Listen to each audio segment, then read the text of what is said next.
बात शुरू करते हैं बुखारी शरीफ की निहायत ही खूबसूरत और ईमान अफरोज वाक़ये से। नबी पाक अलैहिस्सलातु वस्सलाम ने बताए 3 दोस्त थे। वो सफ़र पर गए और जब सफ़र पर गए तो उन्होंने देखा कि रास्ते में रात हो गई। तो उन्होंने ठहरने के लिए कोई जगह तलाश करना शुरू की। आज तो बड़ा मॉडर्न ज़माना है, हम कहीं ट्रेवल पर जाएं, बाय रोड जाएं, दुनिया में कहीं भी हो, रात गुजारनी हो तो मोटेल, होटल या कोई ना कोई रेस्ट हाउस मिल ही जाता है। तो उस ज़माने में ऐसा कुछ नहीं था। उस ज़माने में लोग कहाँ रुकते थे? तो कोई गार ढूंढ लेते, कोई केव ढूंढ लेते और वहीं जाकर रात गुजार लेते। ऐसा ही किया।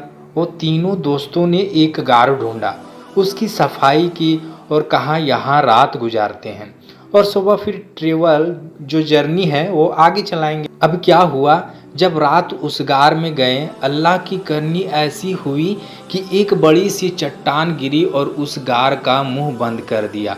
अब बाहर निकलने का रास्ता नहीं। और आप उस ज़माने में समझते हैं इसका मतलब क्या हुआ। आज के दौर में अगर कोई फंस जाए तो मोबाइल फ़ोन कर सकता है, लोकेशन शेयर कर सकता है, इंटरनेट का ज़माना है कि भाई यहाँ फंसा हूँ, रेस्क्यू करो। उस ज़माने में ऐसा होने का मतलब था the life is close now, ख़त्म, अब भूखे प्यासे मरना ही है। किसी को पता ही नहीं है हम कौन सी जगह है, कौन बचाने आएगा। तीनों दोस्त सोचने लगे अब होगा क्या। देन द डिसाइडेड कि यूं करते हैं, लगता तो ऐसा ही है कि मर ही जाएंगे।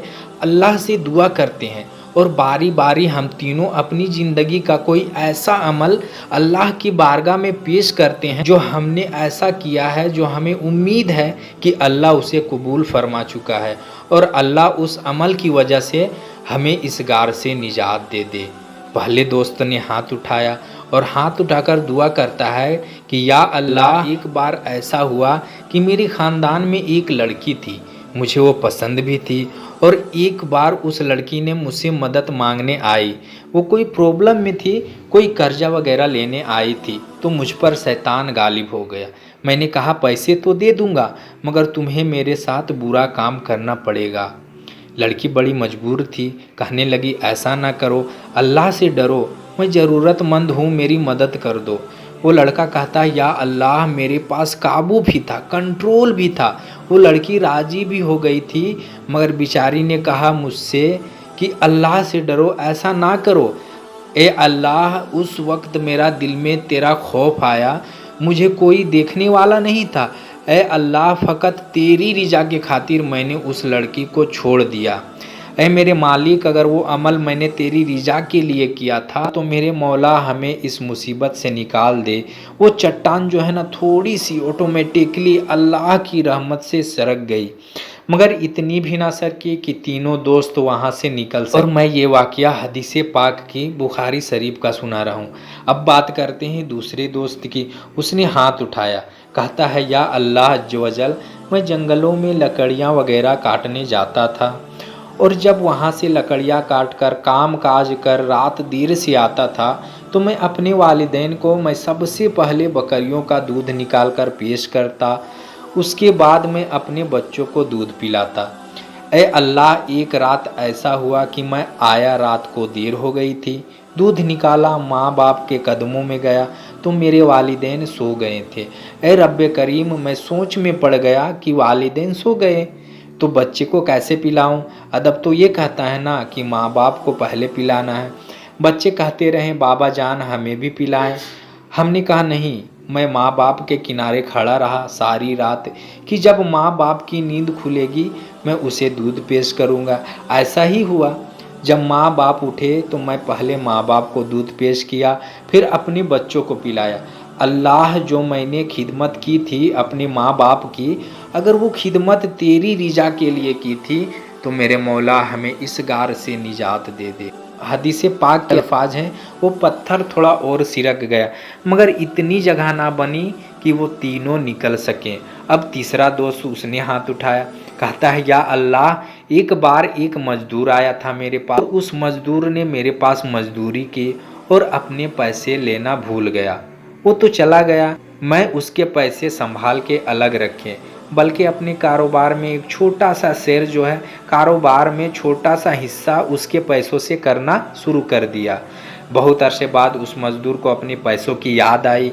वो आया, मुझसे कहने लगा, साहब कुछ अरसा पहले आपके पास आया था, मजदूरी की थी, थोड़े पैसे मेरे आपके पास रह गए थे।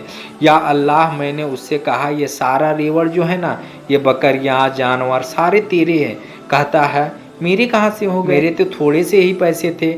कहा, हाँ वही थोड़े पैसे कारोबार में लगाए थे, अब इतने बढ़ गए हैं, ले जा, सब तेरा है। वो बड़ा खुशी खुशी वो जानवर लेकर चला गया। मेरे मौला, अगर वो अमल तेरी रिजा के लिए था तो अल्लाह आज हमें बचा ले, ये गार से हमें निकाल दे। प्यारे आका सल्लल्लाहु अलैहि वसल्लम फरमाते हैं, वो पत्थर और सिरक गया और ये तीनों शख्स उस गार से बाहर आ गए। अब इस वाक़ये से इतना कुछ सीखने को मिलता है, अल्लाहु अकबर। ये 3 अमल क्या थे? ये तीनों अमल बड़े इम्पोर्टेंट और बड़े रिलेवेंट हैं हम सबसे। पहले ने क्या किया? अकेला था, गुनाह का मौका था, कोई देखने वाला नहीं था, मगर किस लिए गुनाह नहीं किया? अल्लाह देख रहा है। ये तकवा है मेरे नाजरीन, ये परहेजगारी है जो मुझे और आपको सीखनी है। सेकेंड जो दुआ थी, उस बंदे ने क्या किया था? माँ बाप की खिदमत की थी, है ना? कैसी खिदमत की थी? अपने बच्चों से पहले अपने माँ बाप की खिदमत की। माँ बाप की जो खिदमत है ना, अल्लाहु अकबर, ये बहुत बड़ी नेकी है। जिनके माँ बाप जिंदा है, यकीन करे, यू आर सो लकी। तीसरा वो शख्स जिसने दुआ की, और वो क्या दुआ थी? उसने क्या किया था? अमानत जो है वो प्रॉपर वापस लौटाई, बल्कि उसमें इन्हांस करके और बढ़ाकर लौटाई। इधर हाल क्या है? अरे वो भूल गया ना, वो हमारे हो गए, हिसाब में उसको याद ही नहीं आ रहा, फिर तो वो हमारे ना हो गए। अस्तगफिरुल्लाह, याद रखो, यहाँ दे दो, अगर यहाँ किसी के दबाए हो ना, वहाँ नहीं दे सकेगा।